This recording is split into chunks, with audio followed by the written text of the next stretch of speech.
em poucos segundos. Esses jatos atravessam cidades inteiras. Alguns voam mais rápido que uma bala. Outros chegaram tão perto do impossível que nunca mais foram repetidos.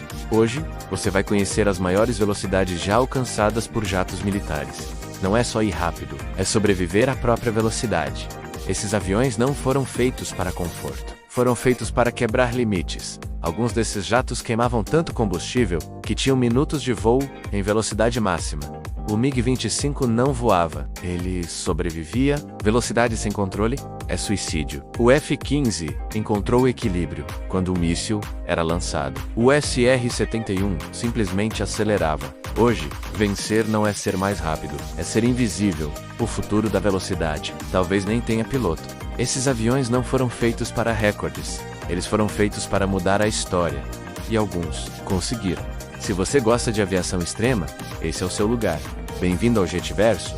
Qual é a coisa mais rápida já construída pelo homem que rasgou os céus? Se você pensou em um caça-jato, tá no caminho certo. Mas a história é muito mais veloz e fascinante do que você imagina. Hoje, vamos decolar em uma jornada de velocidade pura, explorando os limites da engenharia humana. Desde os pioneiros que ousaram quebrar a barreira do som, até as aeronaves hipersônicas que parecem saídas da ficção científica. Apertem os cintos, porque vamos acelerar fundo na história dos jatos militares mais rápidos de todos os tempos. Tudo começou na década de 1940. Uma era de inovação explosiva impulsionada pela Segunda Guerra Mundial. O primeiro caça-jato operacional do mundo foi o alemão Messerschmitt Me-262. Embora sua velocidade máxima de cerca de 900 km por hora pareça modesta hoje, para a época, era revolucionário. Ele era tão rápido que os pilotos aliados mal conseguiam acreditar no que viam. O Me-262 mudou as regras do combate aéreo para sempre, provando que o futuro pertencia aos motores a jato. A corrida pela supremacia aérea havia começado. Logo após a guerra, a rivalidade da Guerra Fria entre os Estados Unidos e a União Soviética acendeu um pavio tecnológico. O objetivo?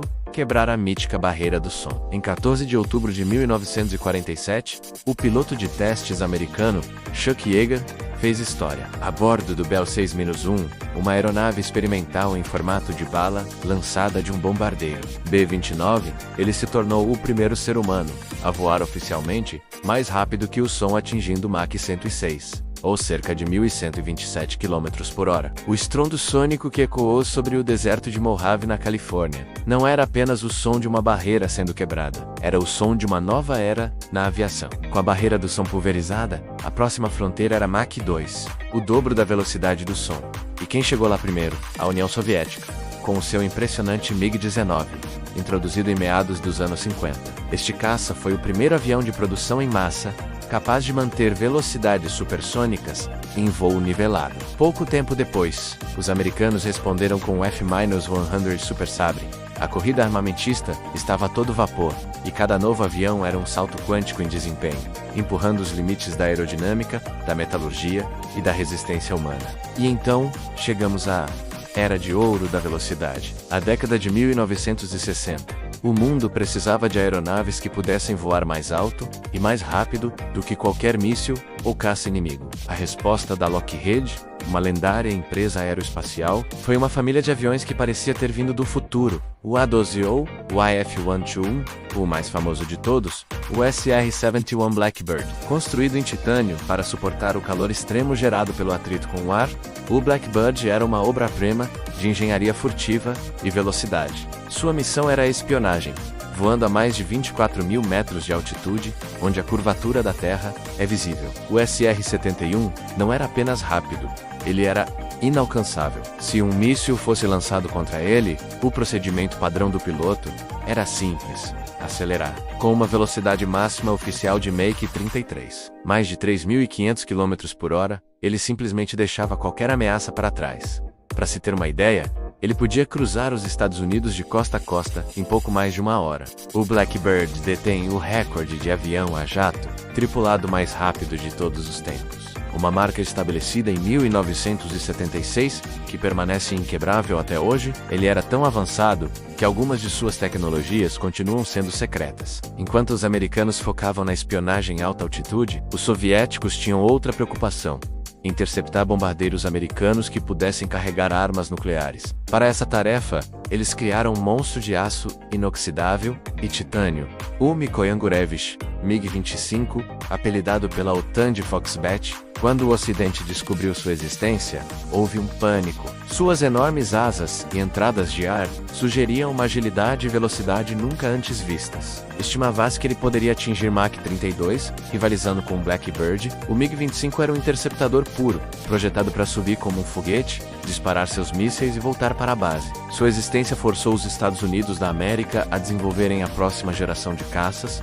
como o F-15 Eagle, para garantir a superioridade aérea. Com o fim da Guerra Fria, a prioridade mudou. A velocidade bruta deu lugar a outras características, como furtividade, manobrabilidade e aviônicos avançados. Caças de quinta geração, como o F-22 Raptor e o F-35 Lightning II, são incrivelmente capazes, mas suas velocidades máximas são em torno de Mach 2. Por quê? Porque o combate aéreo moderno raramente acontece em velocidades extremas. A capacidade de não ser detectado pelo radar e de ter uma consciência situacional superior tornou-se mais valiosa do que simplesmente ser o mais rápido. Além disso, voar a Mach 3, ou mais rápido, gera um estresse imenso na estrutura da aeronave e consome uma quantidade absurda de combustível. Mas isso significa que a busca pela velocidade acabou? Longe disso, ela apenas mudou de arena. Entramos na era hipersônica, velocidades acima de Mach 5. Aqui, não estamos falando mais de aviões convencionais, mas de veículos que desafiam nossa compreensão de voo. Um dos projetos mais emblemáticos foi o X-15, um avião Foguat dos anos 60, que tecnicamente ainda detém o recorde de velocidade para uma aeronave tripulada com asas, atingindo incríveis Mach 67, quase 7.300 km por hora. Pilotos como Neil Armstrong voaram no X-15 antes de se tornarem astronautas, cruzando a fronteira do espaço. Hoje, a pesquisa hipersônica está focada principalmente em veículos não tripulados e mísseis. Imagine um míssil que pode viajar de Nova York a Los Angeles em menos de 30 minutos. Essa é a realidade que potências mundiais como Estados Unidos, Rússia e China estão desenvolvendo. Aeronaves como o experimental Boeing 51 Aviator, que usou um motor scramjet para atingir velocidades superiores a Mach 5, são os precursores dessa nova revolução. O motor scramjet não tem partes móveis. Ele usa a própria velocidade extrema do veículo para comprimir o ar e gerar combustão, permitindo um voo hipersônico sustentado dentro da atmosfera. O futuro do voo militar é sem dúvida hipersônico. Estamos falando de aeronaves de reconhecimento que podem orbitar o globo em 90 minutos, ou bombardeiros capazes de atingir qualquer alvo no planeta em menos de uma hora. Os desafios são imensos. Materiais que possam suportar temperaturas de milhares de graus, sistemas de controle que possam reagir em microsegundos e motores que funcionem de forma confiável em condições extremas. Mas, assim como quebramos a barreira do som há mais de 70 anos, a humanidade está à beira de dominar o voo hipersônico. Desde o pioneirismo do Mi-262 até a velocidade estonteante do SR-71, Blackbird e o futuro promissor dos veículos hipersônicos.